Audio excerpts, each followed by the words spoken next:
قال الله تبارك وتعالى في القرآن المجيد وما أرسلناك إلا رحمة للعالمين وقال النبي صلى الله عليه وسلم أنا سيد ولد آدم يوم القيامة أو كما قال عليه الصلاة والتسليم۔ اسٹیج پر جلوہ فروز حضرات شعراء کرام ہمارے سامنے تشریف فرما، ہمارے دینی اور ایمانی بھائی، اور بڑی تعداد میں یہاں پر اس فیض سے استفادہ کرنے والی ہماری ماں اور بہنیں۔ مسئلہ یہ ہے کہ شعراء کی موجودگی میں تقریر کا کوئی موضوع نہیں ہوا کرتا ہے، اس لیے کہ شاعر کا کام ہی یہ ہوتا ہے کہ تفصیل کو اختصار میں قید کر دے۔ جو بات بڑی بڑی تقریروں اور بڑے بڑے وعظ اور نصیحت سے بیان نہیں کی جا سکتی، وہ ہمارے شعراء چند اشعار میں سمیٹ کر لوگوں کے سامنے پیش کر دیتے ہیں۔ بڑی اچھی بات ہے کہ اس ماہ مبارک میں، اس خیر اور برکت کے مہینے میں، جس مہینے میں اللہ تعالیٰ نے اپنے آخری نبی اور ہم سب کے آقا و مولا احمد مجتبی محمد مصطفیٰ صلی اللہ علیہ وسلم کو مبعوث فرمایا، آج حضور پاک علیہ الصلاۃ والسلام کا تذکرہ، ان کی بات، ان کی گفتگو کی جا رہی ہے۔ سیرت ایک ایسا موضوع ہے کہ جس کا سمجھنا اتنا ہی ضروری ہے کہ جتنا قرآن کو سمجھنا۔ حضرت علی رضی اللہ تعالیٰ عنہ فرماتے تھے کہ ہم قرآن کو جس طرح سیکھتے تھے اسی طرح سیرت کو پڑھتے تھے،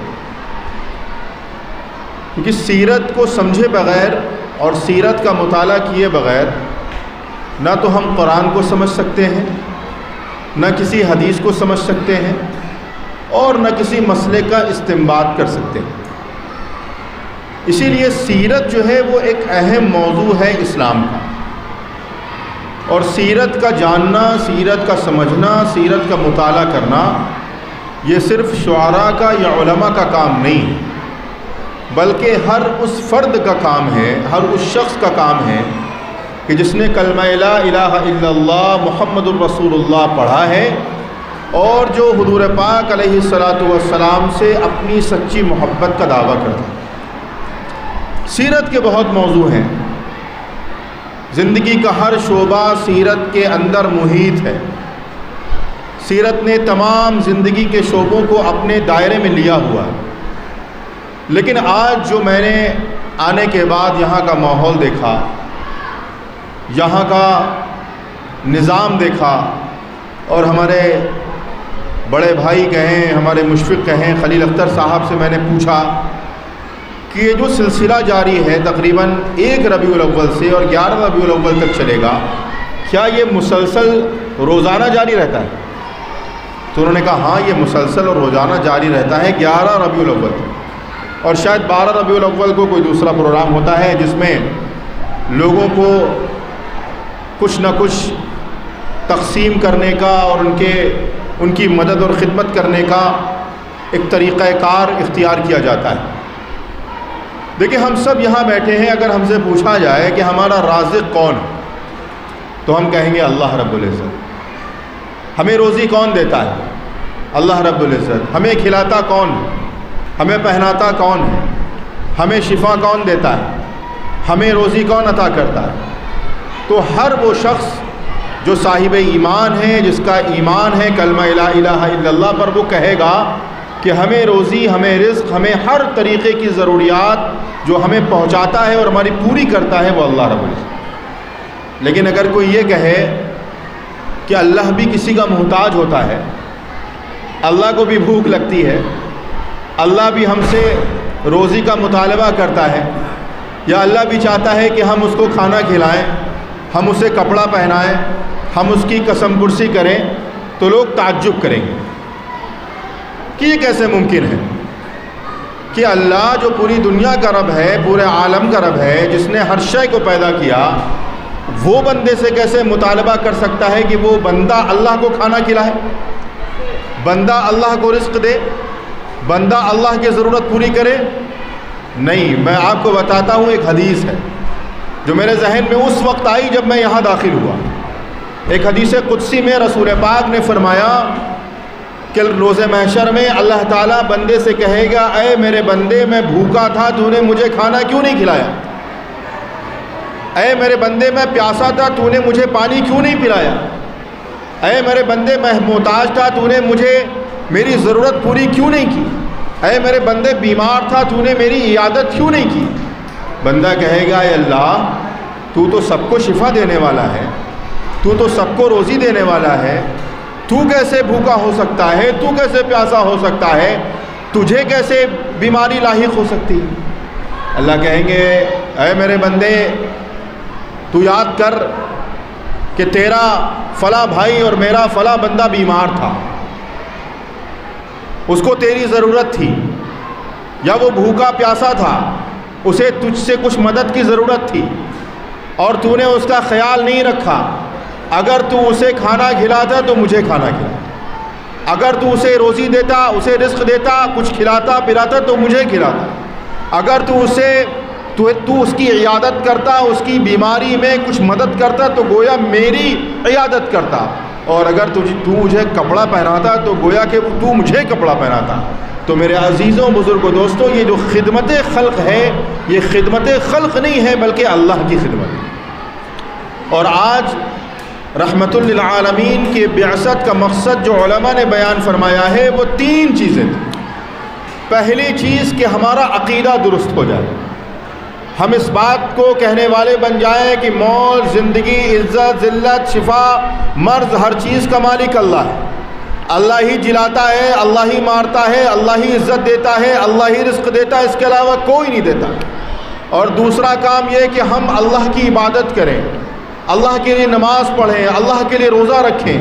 اور تیسرا مقصد بیان فرمایا کہ وہ تھی خدمت خلق، اللہ کی مخلوق کی خدمت کرنا، اللہ کے بندوں کی خدمت کرنا، بھوکوں کو کھانا کھلانا، ننگوں کو کپڑا پہنانا،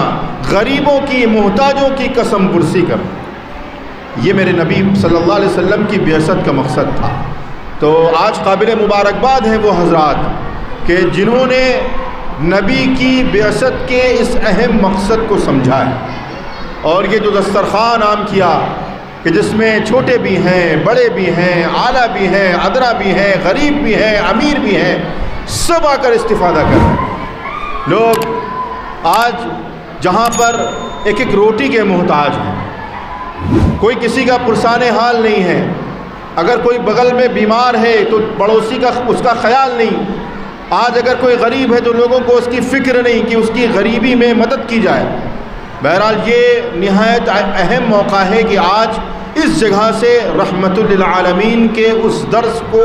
عام کیا جا رہا ہے جو میرے نبی صلی اللہ علیہ وسلم کی بعثت کا نہایت اہم مقصد ہے۔ اور آپ کو ایک واقعہ بتا کر اپنی بات ختم کروں گا، اس لیے کہ یہ تبرکاً گفتگو ہو رہی ہے، اصل تو یہاں مشاعرہ ہے۔ میرے آقا جناب محمد الرسول اللہ صلی اللہ علیہ وسلم پر جب وحی نازل ہوئی، آپ پر بے چینی طاری ہوئی، آپ کپ کپانے لگے، آپ حضرت خدیجہ کے پاس گئے، اور حضرت خدیجہ کے پاس جب گئے، حضرت خدیجہ سے کہا زملونی زملونی، مجھے کمبل اڑا دو، مجھے اپنی جان کا خطرہ ہے، ایسا لگ رہا ہے کہ میری جان میرے جسم سے جدا ہو جائے، کیونکہ ایک بوجھ تھا۔ حضرت جبرائیل وحی لے کر آئے تھے، اور حضرت جبرائیل نے اللہ کے رسول کے قلب پر وہ آیات قرآنیہ اتاری کہ جن کو برداشت کرنا، جن کے بوجھ کو اٹھانے سے پہاڑوں نے بھی منع فرما دیا۔ اللہ نے کہا تھا لو انزلنا هذا القرآن على جبل لرأيته خاشعا متصدعا من خشية اللہ، اگر اس آیات قرآن کو ہم پہاڑوں پر اتارتے تو تم دیکھتے کہ یہ اللہ کے خوف سے، اللہ کی خشیت سے ریزہ ریزہ ہو جاتے، اس کے بوجھ سے ریزہ ریزہ ہو جاتے۔ اس قرآن کو جس کا بوجھ پہاڑ اٹھا نہیں سکتے تھے، اس کا بوجھ میرے آقا جناب محمد الرسول اللہ صلی اللہ علیہ وسلم کے قلب پر ڈالا گیا، اور جب ڈالا گیا تو آپ پر بے چینی طاری ہوئی، آپ پسینے پسینے ہو گئے اور گئے، آپ کپ کپا رہے ہیں اور گئے اور حضرت خدیجہ سے کہا مجھے کمر اڑاؤ، ایسا لگتا ہے کہ میری جان نکل جائے گی، میری جان میرے جسم سے جدا ہو جائے گی۔ میرے عزیزوں، اس وقت حضرت خدیجہ رضی اللہ تعالی عنہا نے حضور پاک علیہ السلام کے بارے میں جن تسلی بخش الفاظ کا انتخاب کیا، وہ آنے والی دنیا اور قیامت تک کے مسلمانوں کے لیے مشعل راہ ہے کہ میرے نبی نے کیا زندگی پیش کی، اور اس زندگی کے بعد میرے نبی نے جو دعوت پیش کی، اس دعوت کو لوگوں نے کیوں کر قبول کی۔ حضرت خدیجہ نے آپ سے یہ نہیں کہا کہ اے میرے آقا، آپ کو اللہ ہلاک نہیں کرے گا اس لیے کہ آپ غار حرا میں عبادت کرنے والے ہیں۔ حضرت خدیجہ نے یہ الفاظ نہیں کہے، اور یہ بھی نہیں کہا کہ آپ خانہ کعبہ کا طواف کرنے والے ہیں، اور یہ بھی نہیں کہا کہ اللہ آپ کو ہلاک نہیں کرے گا اس لیے کہ آپ اللہ کی عبادت کرنے والے ہیں، تہجد پڑھنے والے ہیں، بلکہ حضرت خدیجہ نے کہا اللہ آپ کو ہرگز ہلاک نہیں کرے گا اس لیے کیونکہ آپ غریبوں کی مدد کرنے والے ہیں، آپ یتیموں کی کفالت کرنے والے ہیں، آپ ناداروں کو کما کر دینے والے ہیں، آپ کمزوروں کا بوجھ اٹھانے والے ہیں۔ ان الفاظ سے نبی پاک علیہ السلام کی سیرت حضرت خدیجہ نے بتائی کہ نبی نے 40 سال جس کردار کو بنایا، جس کیریکٹر کو بنایا، اس کا نتیجہ یہ تھا کہ اللہ تعالیٰ نے ان پر قرآن مجید کو نازل فرمایا، اور جب دنیا نے دیکھ لیا کہ میرا نبی امین ہے، صادق ہے، بڑھیا کا بوجھ اٹھانے والا ہے، غریبوں کی مدد کرنے والا ہے، کفالت کرنے والا ہے، تب جا کر ایک پیغام دیا اور کہا یا ایھا الناس قولوا لا الہ الا اللہ تفلحون، اے لوگوں کہہ دو کہ اللہ کے سوا کوئی معبود نہیں، تم کامیاب ہو جاؤ۔ یہ میرے نبی کی دعوت تھی۔ آج ہم امید کرتے ہیں کہ اس بزم کے ذریعے سے اور اس جلسے کے ذریعے سے نبی پاک کی خدمت کا جو پہلو ہے، اور اسلام نے خدمت خلق کا، لوگوں کی خدمت کا جو تصور پیش کیا ہے دنیا میں، ہم سب اس تصور کو پیش کر کے دنیا کے اندر نبی کی دعوت کو اور پیغام کو آگے لے جانے والے بنیں گے۔ اللہ تعالیٰ اس بزم کے منتظمین کو، ہمارے خلیل اختر صاحب کو، معید بھائی کو، سمیع صاحب کو، اور دیگر حضرات کو جن کے نام سے میں واقف نہیں، اور ہمارے حسین صاحب کو جزائے خیر عطا فرمائے کہ وہ اتنی مبارک اور اتنی بامقصد محفل منعقد کر رہے ہیں جس میں ہزاروں لوگ آ کر اللہ کے نبی صلی اللہ علیہ وسلم کی اس دعوت سے مستفیض ہو رہے ہیں جو دعوت انہوں نے 1400 سال پہلے دی تھی۔ اللہ تعالی ہم سب کو کہنے سننے سے زیادہ عمل کی توفیق عطا فرمائے۔ وآخر دعوانا ان الحمدللہ رب العالمین۔ لرن آن لائن کی جانب سے آپ سے بس اتنی التجا ہے کہ ہمارے اس پروگرام کو لائک، شیئر اور سبسکرائب ضرور کریں، ساتھ ہی بیل آئیکن دبانا نہ بھولیں جس سے ہماری ہر ویڈیو آپ تک اپلوڈ ہونے کے ساتھ ہی پہنچ سکے۔ شکریہ۔